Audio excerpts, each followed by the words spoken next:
Gloire à Jésus. Alléluia. Tu peux aussi saluer ton voisin. Tu lui dis shalom. Que le Seigneur vous bénisse. Que le Seigneur vous bénisse. Que le Seigneur vous bénisse. Alléluia.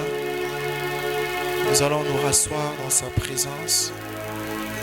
Je vais commencer ce culte, cette intervention que j'ai intitulée « Il est au milieu de son peuple ». Je vais commencer avec 3 déclarations très importantes.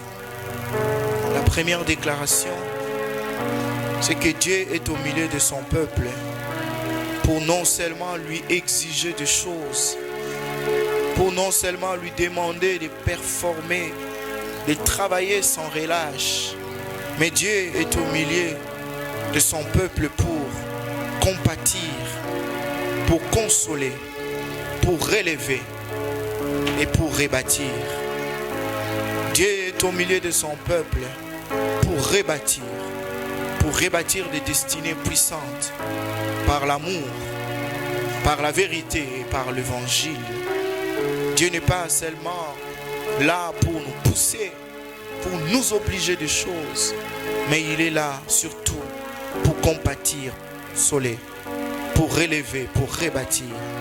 Dans Romains chapitre 15, verset 4, la Bible dit « Or, tout ce qui a été écrit d'avance l'a été pour notre instruction, afin que par la patience et par la consolation que donnent les Écritures, nous possédions les saluts. » Alléluia.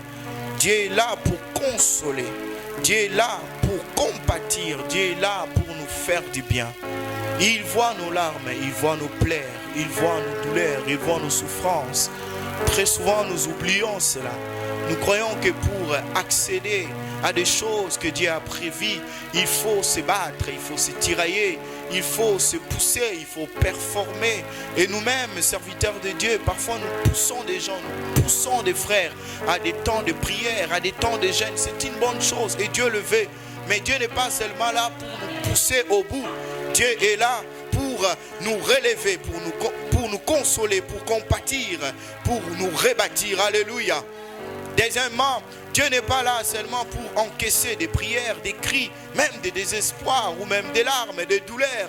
Dieu n'est pas seulement là où il nous voit se tenir pendant 40 jours, pendant 100 jours, en train de prier, de crier notre souffrance, de crier notre douleur, de crier nos angoisses, de crier et de crier et de crier sans jamais être entendu. Non, Dieu n'est pas seulement là pour que nous crions, nous larmoyons. Dieu est aussi là pour nous exaucer, pour nous rassurer, pour nous encourager. Alléluia.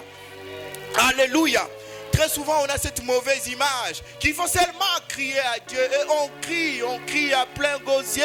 Nous crions, nous pleurons, nous chirons sans pour autant être entendus. Non, Dieu est là pour exaucer. Il est là pour rassurer. Il est là pour encourager. Dans Luc chapitre 18 verset 7, alors que Jésus-Christ parlait de ce juge unique qui était Kabro Shakamaraba,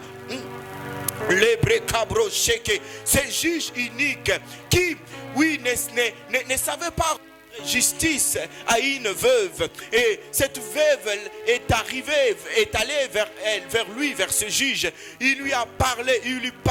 Ce juge unique a dit non, même si je ne veux pas rendre justice à qui que ce soit, mais à cause de cette dame qui vient me casser les oreilles, je lui rendrai la justice. Mais notre Dieu aussi est là pour nous rendre justice. Alléluia. Luc chapitre 18 verset 7, Jésus parlant de cette parabole, il dit: et Dieu ne fera-t-il pas justice à ses élus qui crient à lui jour et nuit, et tardera-t-il à leur égard? Non, Dieu n'est pas là pour tarder. Alléluia. Dieu est là pour rassurer, il est là pour consoler, il est là pour exaucer, il est là pour encourager, il est là pour nous. Alléluia. Il est au milieu de son peuple. Et troisième déclaration, Dieu n'est pas indifférent aux cris de son peuple. Il entend et répond toujours à l'heure. Dieu répond toujours à l'heure. Alléluia. Dieu répond toujours à l'heure, au moment convenable, en accord avec son temps parfait. Même si nous aurons comme l'impression qu'il marche lentement, nous avons comme l'impression que Dieu tarde, nous avons comme l'impression que Dieu nous demande beaucoup d'années. Non, Dieu, il sera toujours à l'heure. Même si nous avons l'impression comme s'il marchait lentement, il sera toujours à l'heure. Il est là pour consoler, il est là pour son peuple. Il est toujours à l'heure. Il vient toujours au moment convenable. Dans Luc, dans 2 Pierre chapitre 3, le verset 9, alors qu'on parle de l'enlèvement, on parle du retour de Jésus. La Bible dit, le Seigneur ne tarde pas dans l'accomplissement de sa promesse. Comme quelques-uns le croient, Dieu est toujours au temps convenable. Dieu est toujours à l'heure. Dieu viendra toujours. Il viendra et il viendra toujours. Il n'est pas absent au milieu de son église. Il n'est pas absent au milieu de nos vies. Il n'est pas absent. Très souvent, on a comme l'impression que Dieu n'est pas là. Il est toujours là. Il est toujours. Il agira au moment convenable. Il est toujours à l'heure. J'insiste. Même si nous avons comme l'impression qu'il marche lentement, même si nous avons comme l'impression que ça va traîner, Dieu sera toujours au moment convenable. Il sera toujours à l'heure. Il vient toujours. Il viendra et il viendra pour rassurer son peuple. Il viendra pour répondre à son peuple. Il viendra pour encourager son peuple. Il viendra pour exaucer. Il viendra pour consoler. Il viendra pour relever. Il viendra pour rebâtir. Il est toujours là. Alléluia. Dieu est toujours là. Que des fois, Dieu utilise les situations difficiles que nous traversons pour transformer notre caractère, pour transformer notre mentalité, transformer notre vision et notre perception des choses. On a comme l'impression que ça traîne, mais Dieu travaille. On a comme l'impression que ça ne va pas arriver, mais Dieu est en train de transformer l'homme intérieur, parce qu'il a une vision pour nous. Dieu commence d'abord par travailler à l'intérieur avant de travailler à l'extérieur. Que des fois, oui, Dieu nous amène au bout de nous-mêmes. On arrive comme au bout de nous-mêmes. Il nous amène à notre fin, comme si nous sommes arrivés à la fin, comme si rien ne pourra marcher, comme si l'arrêt de notre vie est arrivé. Mais Dieu nous amène au bout pour révéler notre vraie identité. Alléluia. Pour révéler notre vraie identité, pour nous aider à comprendre qui est-ce que nous sommes, à qui est-ce que nous appartenons. Dieu nous amène au bout aussi pour nous amener à découvrir par nous-mêmes notre désobéissance, notre rébellion, et en nous poussant à la vraie repentance, à la conversion profonde, et à le rechercher, de manière constante, permanente, à le connaître de manière intime. Alléluia. Que des fois aussi, Dieu utilise des adversités contre nous comme des moyens pour solidifier notre foi, pour solidifier notre détermination. C'est difficile, c'est insupportable, c'est intenable, on n'arrive pas. Mais Dieu nous dit persévère, il nous dit continue, fais-moi confiance, je suis en train de faire une œuvre extraordinaire. Il est présent au milieu de son église, alléluia, il est présent. Et que des fois, notre vie, des fois, et très souvent d'ailleurs, servent comme des matériaux didactiques pour amener les autres au salut en les encourageant à rester dans la foi. Dieu peut parfois autoriser et tolérer certaines souffrances, certaines épreuves pour nous permettre justement d'être comme des matériaux didactiques qui va se servir pour étirer les autres, pour encourager les autres, pour amener les autres à le connaître. Alléluia. Que des fois notre vie est livrée en spectacle au monde. Notre vie est regardée comme le rebut, comme quelque chose de repugnant, comme quelque chose à rejeter. Même Jésus-Christ lui-même, notre Seigneur, il a été rejeté, il a été abandonné, il a été maltraité, il a été méprisé. Dieu s'est servi de sa vie pour nous reconnecter à lui, pour nous donner la vie éternelle, pour nous communiquer sa grâce. Alléluia. Que des fois nous prions, nous larmoyons, nous crions, pensant que Dieu n'est pas là. Dieu est au milieu de son peuple. Dieu est là. Alléluia. Dieu est là. S'il y a quelque chose que nous devons nourrir comme pensée, c'est de savoir que Dieu est là. Alléluia. Dieu est là, même au milieu de l'épreuve, au milieu de la souffrance. Dieu est avec nous. Alléluia. Il est avec nous. Il est avec nous. Tu es avec moi. Tu ne m'abandonneras pas. Tu as dit, je ne t'abandonnerai point. Je ne te délaisserai point. Je serai toujours là avec toi. Je te tiendrai. Je te porterai. Je te porterai dans mon sein. Je te porterai dans mes bras d'amour. Combien de fois, souvent et malheureusement, nous avons oublié cela. Nous avons oublié que Dieu est avec nous. Nous avons oublié qu'il est là, il entend. Oh Dieu, donne-moi de ne pas oublier que tu es là. Donne-moi de croire et d'accepter que je ne suis pas en train de crier en vain. Je ne suis pas en train de prier en l'air. Je ne suis pas comme battant l'air. Non, celui à qui je m'adresse est vivant. Il entend, il comprend, il agit, il opère. Il est convenable avec mon bonheur. Il est très à l'aise avec ma bénédiction. Il est content que je sois heureux. Il apprécie que je lui appartiens. Alléluia. Alléluia. Et le texte de base que nous venons de lire dans Luc, dans Romains chapitre 8 verset 29 à 39, ce texte me remplit de larmes, me remplit vraiment de beaucoup de larmes quand j'y pense. Et c'est l'apôtre Paul écrit ce texte dans un contexte, il était à Rome, alléluia, parce qu'il s'est adressé aux Romains. Même il était déjà emprisonné. Il était emprisonné, il avait fait recours, fait appel à César pour que sa cause soit jugée par César. Parce qu'à l'époque, ce sont des rois, ce sont des empereurs qui rendaient justice. L'apôtre écrit dans un contexte où il se rendait compte qu'effectivement, je ne dois que espérer en Dieu. Alléluia.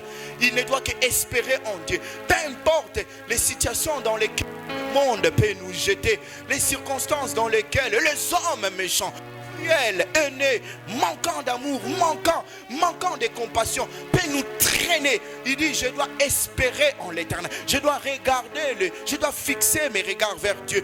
Et c'est comme ça que par ces textes, il commence à rappeler quelques fondamentaux très importants pour amener le peuple de Dieu à s'attacher à Dieu, à s'attacher à Jésus, à réaliser combien l'œuvre que Christ avait accomplie à la croix est une œuvre puissante. Il commence par à nous rappeler ceci, c'est que nous avons été prédestinés à être conformes à l'image de Jésus. Alléluia.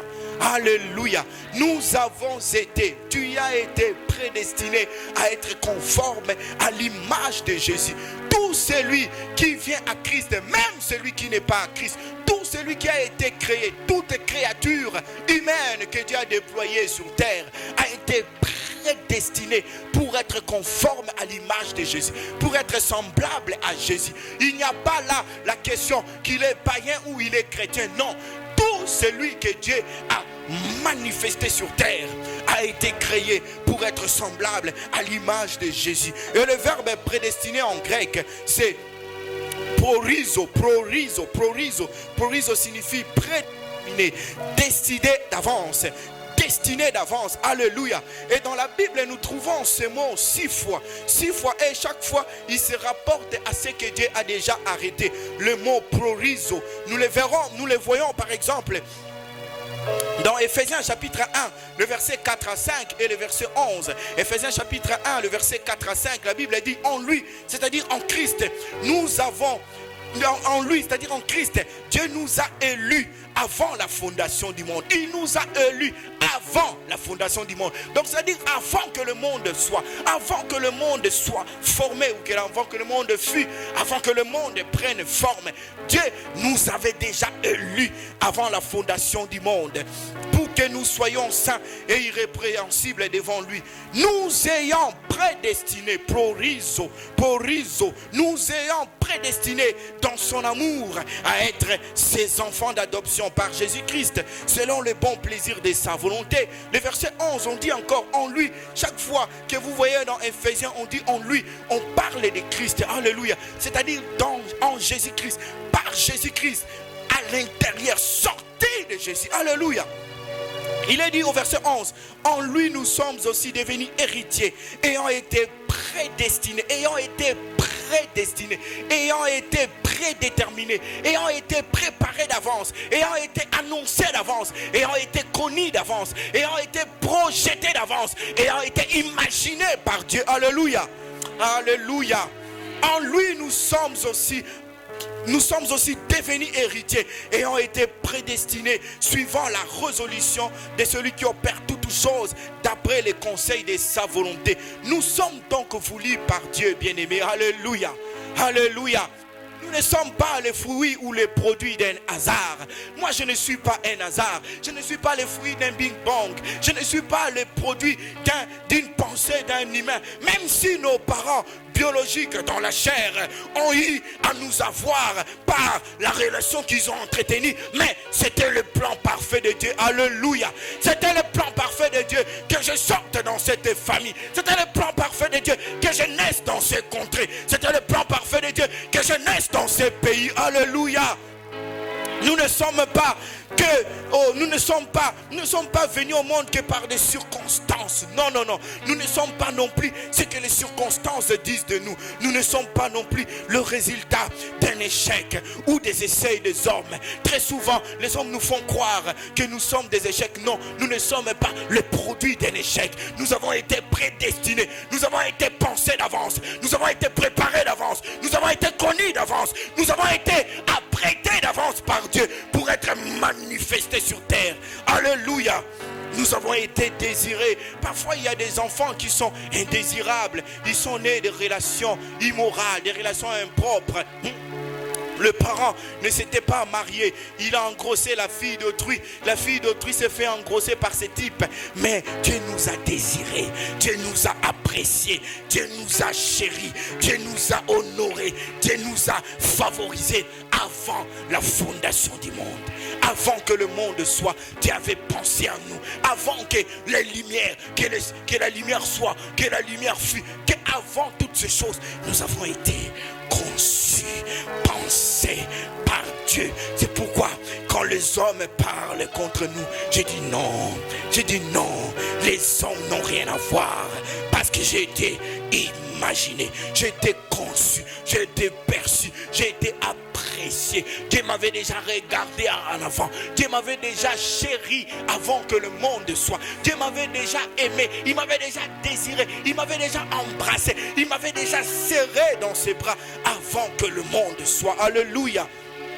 Et on trouve aussi ce même mot prorizo dans 1 Corinthiens chapitre 2, le verset 7, lorsque l'apôtre Paul défendait l'évangile, parce que la ville de Corinthe était la ville remplie de sagesse d'hommes, remplie de philosophie, remplie de savoir, le savoir d'hommes.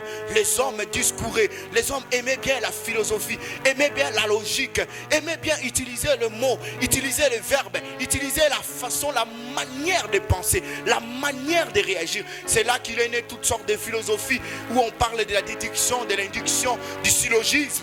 Hein? Si je suis un homme, on dit quoi? Ça commence à fuir, il faut que ça revienne. Hein?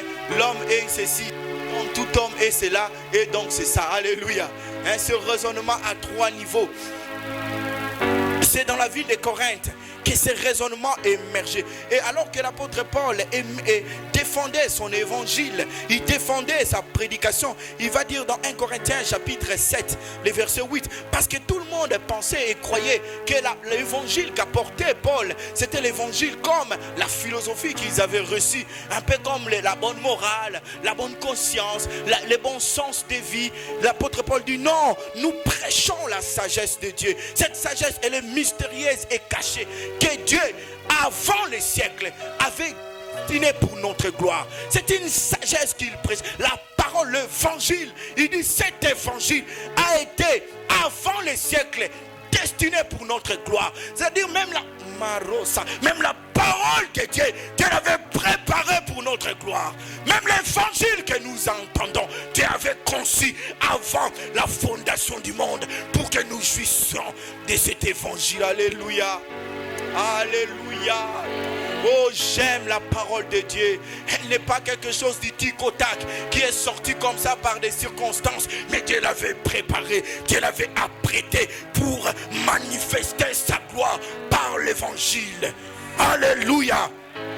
L'évangile a été prédestiné, c'est-à-dire préparé d'avance pour notre gloire. Et le mot gloire ici particulièrement, c'est doxa en grec, ce qui signifie pour notre éclat, pour la splendeur, pour la magnificence, pour la majesté, pour l'excellence et pour la prééminence. Dieu avait préparé l'évangile pour que son peuple manifeste l'excellence, manifeste la royauté, manifeste Maroshata, Kabrosata, l'intelligence la plus supérieure. C'est pourquoi celui qui est au contact de l'évangile de Christ doit manifester l'intelligence, la sagesse de Dieu sur terre.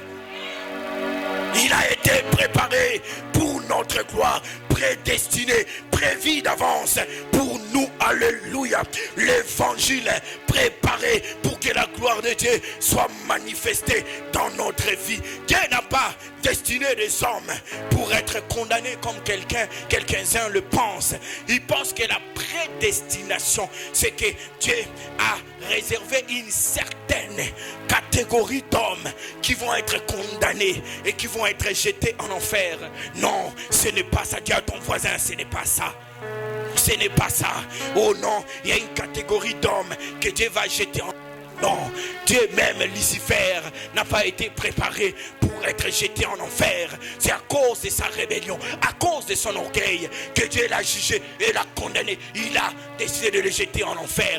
C'est aussi à cause de l'homme que l'homme lui-même ira en enfer. Ce n'est pas à cause de Dieu, parce que Dieu n'a pas prédestiné l'homme, la création, pour être condamné, mais il a prédestiné l'homme, la création, pour être conforme à l'image et à la ressemblance de Jésus le Christ. Alléluia.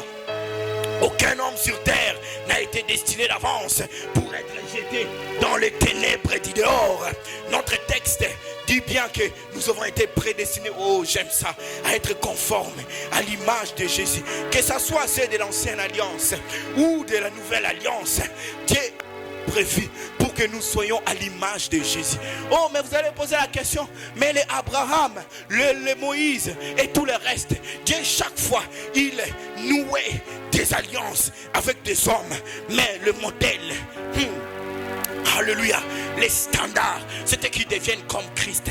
C'est pourquoi dans Jean chapitre 8, lorsque Jésus parle aux pharisiens et aux scribes, il leur dit que Abraham, votre père, avait tressailli de joie de voir mon jour et il en a vu et il se réjouit. Mais à quel moment Abraham a vu le jour de Jésus? Non, il était dans l'alliance avec Dieu. Lorsqu'il a cru en Dieu, lorsqu'il a fait confiance en Dieu, c'était au fait, il recherchait à être semblable à Jésus. Lorsqu'il a cru, lorsqu'il a fait confiance en Dieu et que cela lui fut imputé à justice, en réalité, c'est qu'il avait cru, il recherchait à être semblable à Christ. Sa foi l'a rendu conforme à l'image et à la ressemblance de Jésus-Christ. Et tous les autres, que ce soit la loi de Moïse qui a été envoyée, le but était d'amener le peuple à être semblable à Christ, parce que c'est la pensée de Dieu avant la fondation du monde. Alléluia. Alléluia. Et Dieu a dit dans sa parole qu'il a créé l'homme avec quelque chose d'extraordinaire qu'on appelle le libre arbitre. L'homme doit choisir, l'homme doit accepter de croire, l'homme doit accepter de croire, de choisir Dieu ou de ne pas le choisir. Il doit accepter de lui appartenir ou de ne pas lui appartenir. Le plan est là, le projet parfait à être conforme à l'image de Jésus-Christ est là, mais l'homme doit décider. L'homme doit décider, parce que Dieu n'a pas créé des robots, Dieu n'a pas créé des machines. Dieu a créé un homme qui est un esprit, qui possède une âme et habite dans un corps. Et dans son âme, il y a sa volonté. Dans son âme, il y a son entendement. Dans son âme, il y a ses sentiments. Et Dieu désire que l'homme qui s'approche de lui vienne volontairement. C'est pourquoi dans sa parole, il dit: tu aimeras le Seigneur ton Dieu de tout ton cœur, alléluia, de toute ton âme, de toute ta pensée, de toute ta force. Dieu veut que l'homme qu'il a créé, qui possède le libre arbitre, s'approche de lui volontairement, pas qu'on le pousse, qu'il vienne lui-même. Et dans le livre d'Ésaïe, la Bible dit: venez dans les sources d'eau, venez acheter sans argent. Vous qui n'avez pas d'argent, venez acheter et rassasiez-vous. Dieu a déjà conçu le plan. Il faut que l'homme accepte Alléluia. Ephésiens chapitre 2, le verset 10, la Bible dit: car nous sommes son ouvrage ayant été créés en Jésus-Christ pour des bonnes œuvres que Dieu a préparées d'avance afin que nous les pratiquions. Dieu a déjà préparé des bonnes œuvres, des œuvres extraordinaires, mais il a préparé ça quand? D'avance, avant la fondation du monde, avant que le monde soit créé. Mais maintenant, pour que l'homme y accède, oh, ça c'est le point le plus important. Pour que l'homme y accède, l'homme doit accepter Jésus. Tu dois accepter Dieu en croyant en Jésus. Et lorsque tu acceptes, alléluia, lorsque tu acceptes, qu'est-ce qui va arriver? Maintenant va déclencher le processus. Il déclenche le processus de la récréation en Jésus-Christ pour que nous rentrions dans des choses que Dieu a préparées avant la fondation du monde. Lorsque nous croyons, lorsque nous acceptons, il ne suffit pas de croire de manière temporelle, de croire par circonstance, de croire juste par opportunité. J'ai cru, non. Ici, croire, c'est demeurer dans la foi. Plus je crois, plus ce processus que Dieu a préparé d'avance commence à être activé, commence à se processer, commence à se mettre en action. Des choses qu'il avait préparées d'avance, il avait destinées afin que nous les pratiquions. Alléluia. Et le commentateur du biblique dit ceci: le but de la prédestination des Élis à être conforme à l'image du Christ, de Jésus, c'est pour qu'il glorifie le Père sur la terre et dans l'éternité. Le but pour lequel nous avons été prédestinés, c'est pour que Dieu soit glorifié. Il faut que par ma vie, on voit Dieu être glorifié. Il faut que dans tout ce que j'ai fait, qu'on voit Dieu glorifié. Alors la question, est-ce que Dieu est glorifié dans ce que tu fais? Est-ce que Dieu est glorifié lorsque tu regardes ton état? Est-ce que Dieu est glorifié? Où est la gloire de Dieu? Est-ce que Dieu est glorifié par ta vie? Nous ne sommes pas laissés pour compte. Nous avons en nous, dans notre esprit régénéré et fusionné avec le Saint-Esprit, tout ce qu'il nous faut pour manifester la gloire de Dieu, pour manifester le royaume de Dieu. Parce que le royaume de Dieu, c'est la justice, c'est la paix, c'est la joie par le Saint-Esprit. Manifester le royaume de Dieu. Et ce processus que Dieu active, une fois qu'elle est activée par la foi, ce processus en son tour va déclencher d'autres étapes. Ces étapes sont nécessaires. Et ces étapes nécessitent l'implication, la participation et la collaboration active de l'homme. J'ai été prédestiné à être conforme à l'image de Dieu. Et pour accéder, je dois avoir la foi. Parce que c'est la foi que le moyen qu'on met dans la machine pour me recréer en Christ. Alléluia. Quand je vois ce processus, merci Saint-Esprit, je vois même une image d'une grosse machine.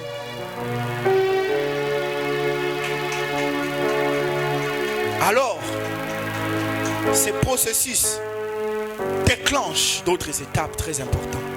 C'est ce que nous voyons dans la parole de Dieu, que nous venons de lire. Ce qu'il a prédestiné, il les a aussi appelés. Le mot ou le verbe appeler en grec, c'est kaleo. Kaleo, kaleo veut dire nommer quelqu'un, porter un nom ou un titre, être appelé, mais cet appel c'est en haute voix. Il ne s'agit pas de l'appel au ministère. Alléluia. Alléluia. Ce que Dieu a appelé, ce n'est pas l'appel au salut dans ce contexte. Ce n'est pas l'appel au ministère. Parce que le ministère, le mot qui est utilisé, c'est le don. Éphésiens chapitre 4 à partir du verset 11. Il a fait des dons aux hommes. Les serviteurs de Dieu sont des dons. Mais l'appel Kaléo dont il est question, c'est un appel à être enfant de Dieu. Être appelé enfant de Dieu. Il nous a appelés à être son enfant. À être ses enfants d'adoption. Jean chapitre 1 verset 12 à 13. La Bible dit: mais à tous ceux qui l'ont reçu, à ceux qui croient en son nom, elle a donné le pouvoir de devenir enfant de Dieu. C'est un pouvoir de devenir enfant de Dieu. Le pouvoir de choisir devenir enfant de Dieu. Lesquels sont nés ni de la volonté du sang, ni de la volonté de la chair, ni de la volonté de l'homme, mais de Dieu. Alléluia. Il nous a donné ce pouvoir. Nous avons le pouvoir de devenir enfant de Dieu. Alors qu'est-ce que signifie devenir enfant de Dieu? C'est avoir la nature et la ressemblance de Dieu. C'est porter le nom de Dieu comme un sceau posé sur le front. C'est avoir la nature de Dieu. Et vivre sur terre comme un extraterrestre. Je le dis. Un homme surnaturel. Un homme spirituel. Alléluia. Je suis visiblement fait de chair, mais je suis un esprit qu'on a déposé dans un corps. Être enfant, être la nature de Dieu. Il nous a appelés à être enfants de Dieu. Dieu est lumière. Nous aussi nous devons être lumière. Manifester le caractère de Dieu. Il s'agit de porter la nature de Dieu. De porter le nom de Dieu sur soi comme un sceau, une marque de front. C'est pourquoi même les sacrificateurs, à l'époque de Moïse, à l'époque de la loi, les sacrificateurs, ils portaient un tiare, une sorte de chapeau. Dessus, on avait écrit sainteté à l'Éternel.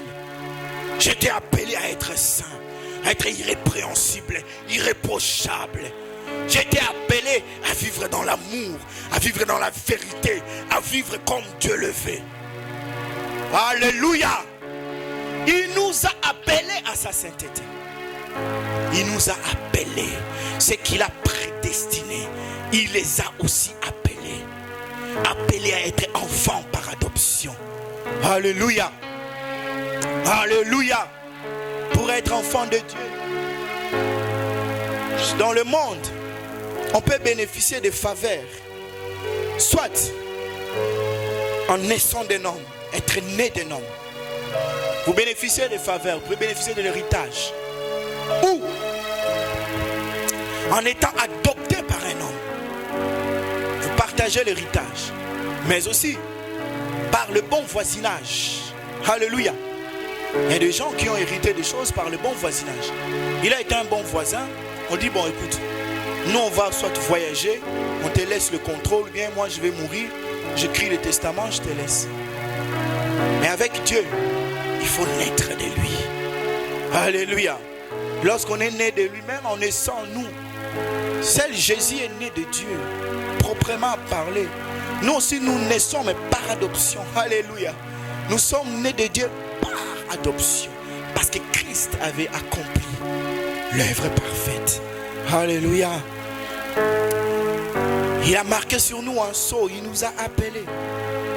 Cet appel nous met à part. Dieu nous met à part et nous rend différents. C'est pourquoi un enfant de Dieu doit être différent. Alléluia. Alléluia. On ne peut pas être un enfant de Dieu et vivre comme le monde le vit. Non. Ce n'est pas enfant de Dieu. Être un enfant de Dieu, c'est être comme Christ. Parce qu'il y a l'esprit de sainteté, l'esprit de gloire, l'esprit de Christ qui habite en nous. Il nous a aussi appelés à être enfants de Dieu. Il a appelé qui? Le monde entier à être enfants de Dieu. Troisièmement, et ceux qu'il a appelés, il les a aussi justifiés. Romains chapitre 5, le verset 1er. La Bible dit, étant donc justifiés par la foi, nous avons la paix avec Dieu par notre Seigneur Jésus-Christ. Justifié, le mot c'est dikaio. Dikaio en grec. Dikaio en grec. Ça traduit l'image d'un prononcé de justice. Lorsque quelqu'un est dans un tribunal, le juge prononce la sentence et qu'on l'acquitte. C'est ça le dikaio. Il est justifié. Nous étions pécheurs. Nous étions des rebelles à cause du péché adamique. Mais Dieu a libéré le dikaio. Il nous a justifiés par Jésus-Christ. Et nous devons avoir la foi pour garder notre position de justifiés devant Dieu. Alléluia. Alléluia. Tika renvoie aussi l'image de celui qui est rendu juste. Il était coupable de crimes et de péchés, mais on lui a fait grâce. C'est comme en prison. Il y a des gens à qui on accorde la grâce présidentielle. Alléluia. Il avait mal fait. Il avait triché, volé, tripatouillé. Il avait fait n'importe quoi. On l'a arrêté, on l'a condamné. Mais une grâce qui vient. Le président signe une ordonnance. Il dit, telle catégorie de personnes, je leur fais grâce, ils doivent sortir. C'est ça, dit Cal. On ne méritait pas le ciel. Alléluia. On ne méritait pas d'être appelé enfant de Dieu. On ne méritait rien de Dieu. Et Dieu signe une ordonnance, il dit, je te fais justice. Je te rends juste. Je te justifie. J'efface tes péchés. J'efface tes crimes. Je mets ça de côté, je te fais justice. Alléluia. Et notre justice va nécessiter la foi en Dieu, la foi en Jésus-Christ.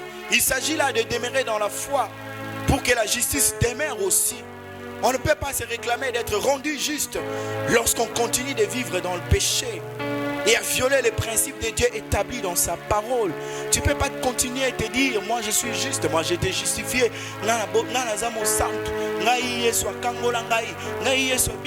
Mais tu continues de vivre dans le péché, non. C'est comme un criminel qui recommet les crimes. Cette fois-là, lorsqu'on va l'arrêter, on ne va jamais pardonner. Alléluia. Alléluia. Et quatrièmement, ce qu'il a justifié, il les a aussi glorifiés. C'est là le point par lequel je vais chuter. Il les a aussi glorifiés. Dans le processus de la prédestination, Dieu a déterminé d'avance c'est à quoi il nous voulait. C'est à quoi Dieu nous a créés. C'est pour que nous soyons comme Jésus. Alléluia. Il nous a prédestinés à être comme Jésus. Mais dans la prédestination, il nous appelle à être ses enfants. En nous appelant, il nous justifie. C'est-à-dire, il nous rend juste, propre, propre, rendu juste. C'est péché. Lorsque Dieu nous regarde par Jésus-Christ, il ne nous regarde pas comme des pécheurs. Alléluia. Alléluia. C'est pourquoi quitte ces prières où tu vas vers Dieu, tu dis non, quitte ça au nom de Jésus. Tu es en train de renforcer le mal là où il y a le bien. Oh, nous sommes tous des pécheurs.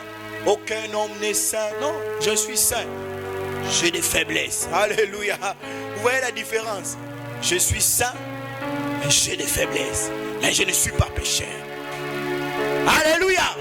Je peux commettre le péché en étant dans ces vases. Mais je ne suis pas pécheur. J'ai été justifié. Alléluia. Quand tu as cette conscience, même le péché va avoir peur de vous. Le péché va fuir. Il va dire, non, lui, il rigole pas. Lui, il n'est pas dans vos choses là. Il n'est pas dans vos choses du monde du péché. Le péché va fuir. Le péché, quand il te regarde, il voit la colère de la sainteté. Il dit jamais, je ne peux pas. C'est parce que là, vous avez un bisou faible. Qu'un homme n'est saint, pour ça la bonne. Sinon, si tu tombes, on va tomber. On a été sanctifié, on a été justifié. J'ai été sauvé, j'ai été rendu saint à l'intérieur. Dans mon processus de transformation de l'intelligence, je peux manifester des faiblesses. Et je dois travailler ces faiblesses. Je ne dois pas me reposer sur ces faiblesses. Amen. Est-ce que je parle à quelqu'un ce matin? Parce que les gens les mettent toujours, non, je suis faible. La chair est faible et l'esprit est disposé. Mais l'esprit est disposé. Appuie-toi sur l'esprit qui est disposé. Pourquoi tu dois rester sur la chair? Oh non, tu vois, je n'arrive pas. La chair et moi vraiment, la vie. Repose-toi sur l'esprit qui est disposé. Amen. Alléluia.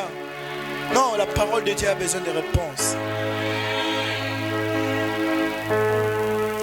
Ce qu'il a justifié, il les a aussi glorifiés. Les mots glorifiés ici, ou les verbes conjugués en grec, c'est doxazo, doxazo, doxazo, qui signifie être glorifié, revêtu ou vêtu de splendeur. Dieu nous a fait revêtir des splendeurs. Non, les splendeurs, ce n'est pas les habits. C'est le rayonnement intérieur qui se reflète à l'extérieur. Alléluia. C'est pourquoi l'autre fois j'avais dit, et j'insiste, on ne peut pas être un enfant de Dieu et ne pas dégager sa présence. Dégager la présence de Dieu.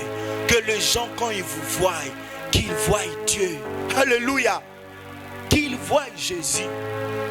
Qu'ils voient le Père. Qu'ils voient le royaume de Dieu. Il faut chercher jusqu'à avoir cette dimension. C'est parce qu'on veut vivre dans le mélange. On veut ajouter des choses.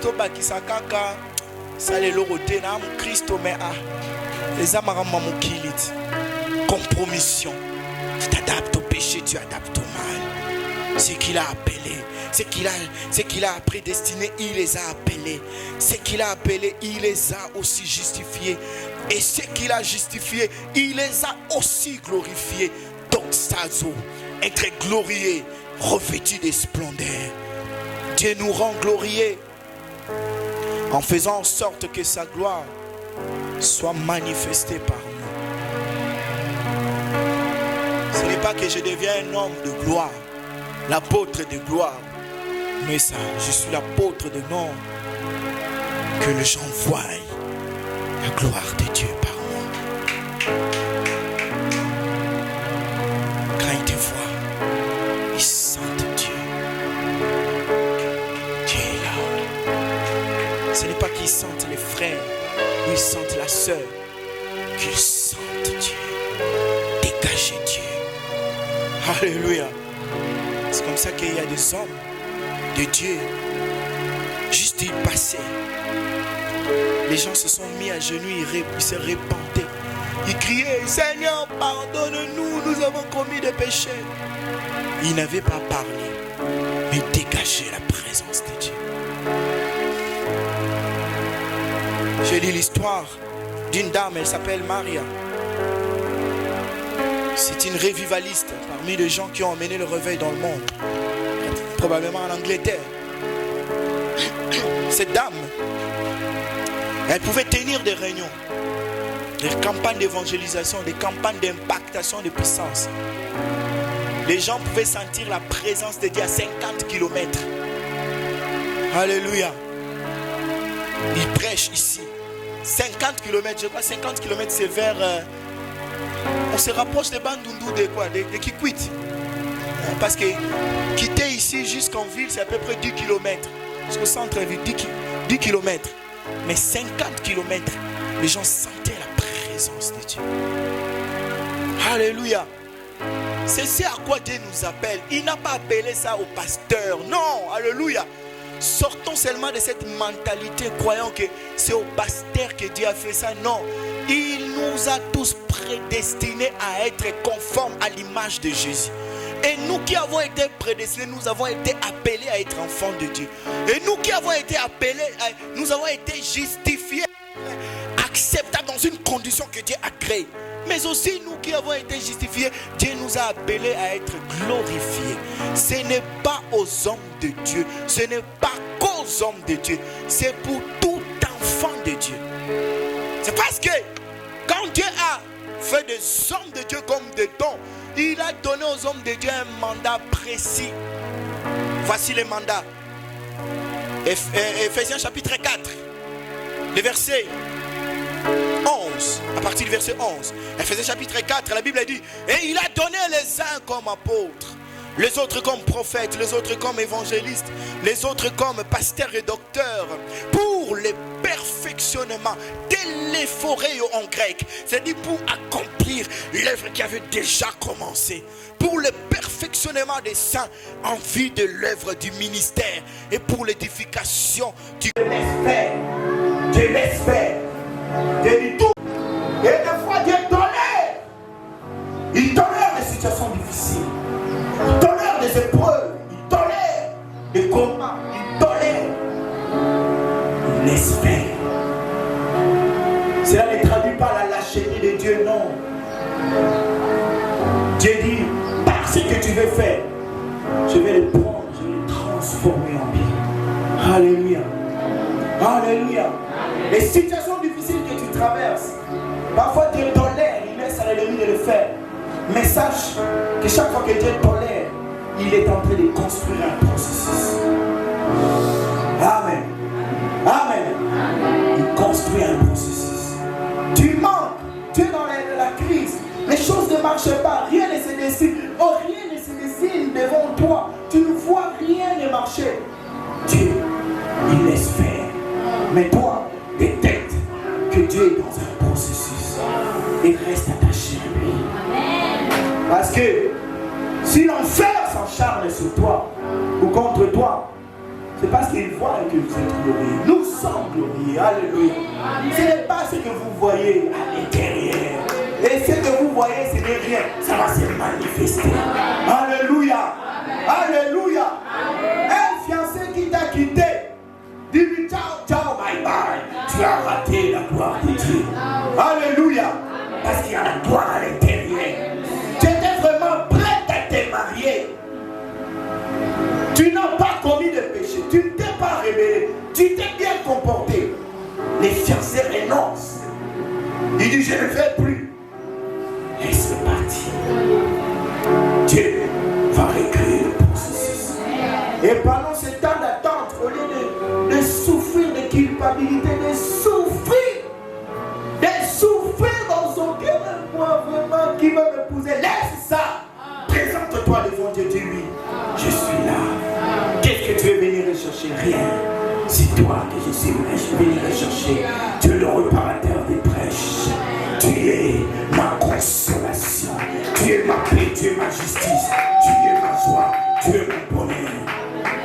Parce que lorsque tu as des problèmes et que tu viens demander des choses, tu vas demander des miettes. Ça me fait ça va là, non. Moi qui me bat.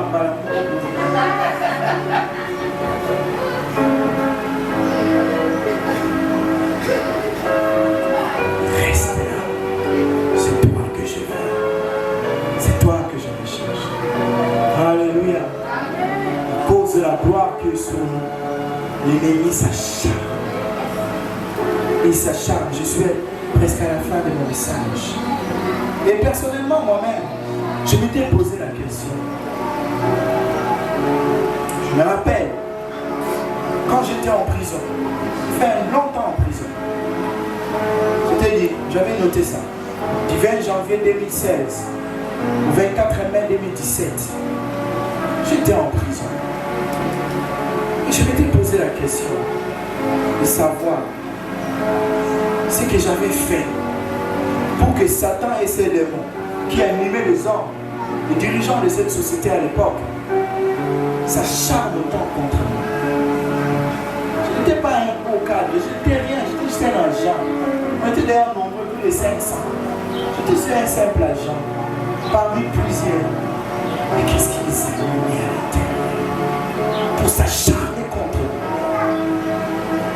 Au lieu de m'amener aussi en prison,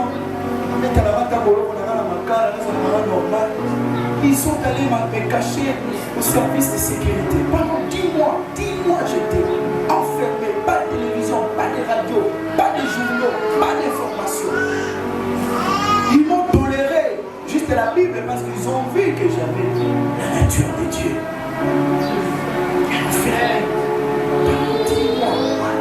Je dis, qu'est-ce qu'ils avaient fait? En tout cas, j'ai été longtemps posé cette question. C'est hier que j'ai bien compris. Vous avez vu la gloire. C'est pourquoi ils s'acharnaient. Satan avait vu des âmes converties par ma vie. Alléluia. Il avait vu des vies changées par ma vie. Alléluia. Il avait vu que Dieu allait utiliser cette expérience comme un moyen de persévérance dans la foi. Il a dit, je vais le combattre. Ils ont tout fait pour m'éliminer même. J'arrive à ma cara, ils avaient tout fait eu évasion un jour avant. J'ai prié. J'ai reçu une parole. Le Saint-Esprit m'a dit, j'ai donné l'ordre de te mettre en sûreté. Je dis, qu'est-ce que cela signifie? Je suis en prison, où est la sûreté?